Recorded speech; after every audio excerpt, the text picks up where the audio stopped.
Baik, saya akan membawa argumen saya dalam 3, 2, 1. Oke, saya akan masuk ke poin pertama saya, yaitu latar belakang.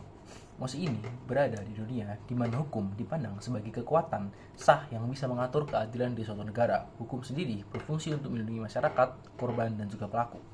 Di mosi ini, kami sebagai tim pro menentang adanya plea bargaining, yang artinya kami menentang seorang pelaku hukum atau terdakwa hukum bisa diberi kesempatan untuk meminta pengampunan atau kesempatan kedua, karena pada dasarnya mereka adalah terdakwa yang perlu langsung diadili secara penuh tanpa proses plea bargaining yang memakan waktu tambahan yang sebenarnya tidak perlu dan tidak efisien, dan justru bisa membuat terdakwa ini malah melakukan tidak kecurangan.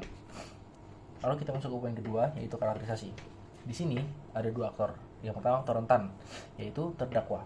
Di sini mereka jadi subjek yang diperdebatkan nasibnya, dan mereka juga rentan karena posisi mereka yang lebih rendah sebagai terdakwa. Lalu ada dan orang bertanggung jawabnya di sini ada jaksa. Di sini mereka bertanggung jawab untuk menentukan nasib terdakwa itu sendiri. Sekarang kita masuk ke poin ketiga saya, yaitu pembuktian.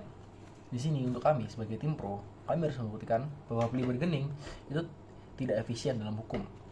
Dan sedang kontra sendiri, mereka perlu membuktikan bahwa plea bargaining itu efisien dan justru tidak menjadi kesempatan bagi terdakwa untuk curang dan memanfaatkan waktu tambahan yang ada karena adanya sistem plea bargaining tersebut.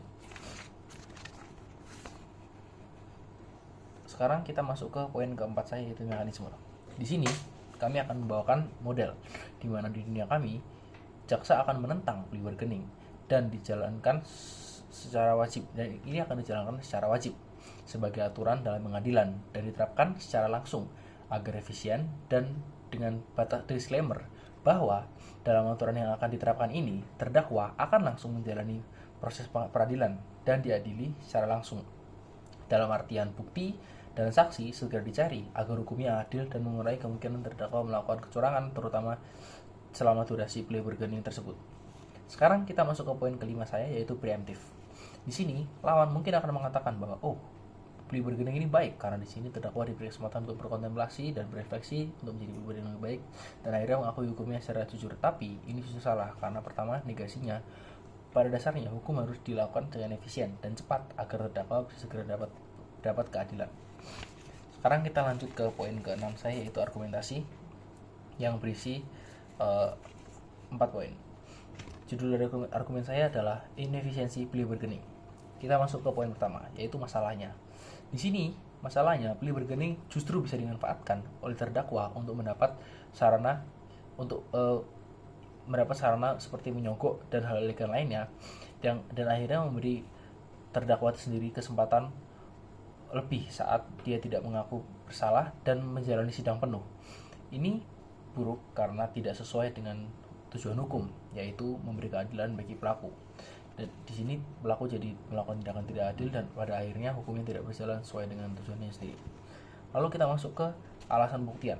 Di sini kami akan membawakan mekanisasi. Kita mulai dari bottom line-nya. Di sini kami akan ingin membuktikan bahwa plea bargaining itu bisa memberikan kesempatan untuk berbuat curang dan membuat proses pengadilan itu tidak adil. Dan aktornya di sini yang akan diubah adalah cara pandang jaksa terhadap plea bargaining dan terdakwa. Kita masuk ke alasan strukturalnya. Di sini jaksa jelas menjunjung keadilan, maka dia akan terbuka dengan berbagai macam perubahan-perubahan yang akan dilakukan, salah satunya seperti menentang plea bargaining. Lalu yang kedua, terdakwa itu sendiri rentan.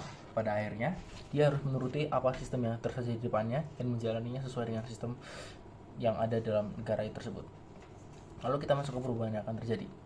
Di sini akhirnya plea bargaining pun ditolak dan terdakwa tidak punya kesempatan curang dan akan menjalani pengadilan dengan adil dan sejahtera. Sekarang kita masuk ke poin selanjutnya dari alasan pembuktian saya, yaitu likelihood. Pertama, insentifnya. Di sini hukum harus merupakan harapan rakyat, yang dimana yang seperti yang tahu rakyat Indonesia sendiri adalah rakyat yang konservatif.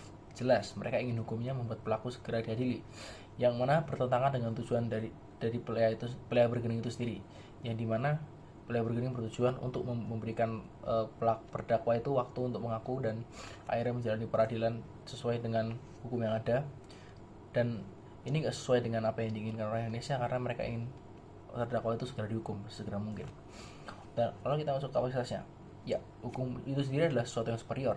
Artinya kita tidak bisa menentang apa yang menjadi tujuan hukum, dan jika hukum menentukan seperti ini, maka itulah yang akan terjadi. Oleh karena itu, hukum di sini memiliki kapasitas untuk menentukan apakah plea bargaining akan dijalankan atau tidak. Sekarang kita masuk ke konteksnya. Ya, di sini maksudnya berada di dalam Indonesia. Yang seperti yang kita tahu, Indonesia adalah negara konservatif. Artinya, insentif kami di sini akan bisa disetujui oleh masyarakat Indonesia. Sekarang kita masuk ke dampaknya. Akhirnya, setelah plea bargaining ditiadakan, masyarakat akan merasa aman karena mereka tidak perlu lagi untuk khawatir akan terdakwa yang bisa curang saat melakukan dalam proses plea bargaining ini. Sedangkan di sisi lawan, yang terjadi adalah sebaliknya. Risiko kecurangan justru besar karena tadi terdakwa justru bisa mendapat kesempatan melakukan hal ilegal seperti menyogok dan lain-lainnya saat proses plea bargaining, yang akhirnya memberi dia kesempatan untuk menang lebih tinggi saat melakukan proses peradilan penuh. Lalu sekarang kita masuk ke penimbangannya. Di sini penimbangan yang kami pilih adalah menggunakan berdampak ke skala yang besar. Dalam artian hukum yang kami dukung ini berdampak pada satu negara. Dalam artian ya skala yang besar, dan ini bisa mempengaruhi banyak orang, dan pada akhirnya ini bisa membuat hukum di negara tersebut adil. Sekian dari kami bangga telah menjadi proposisi.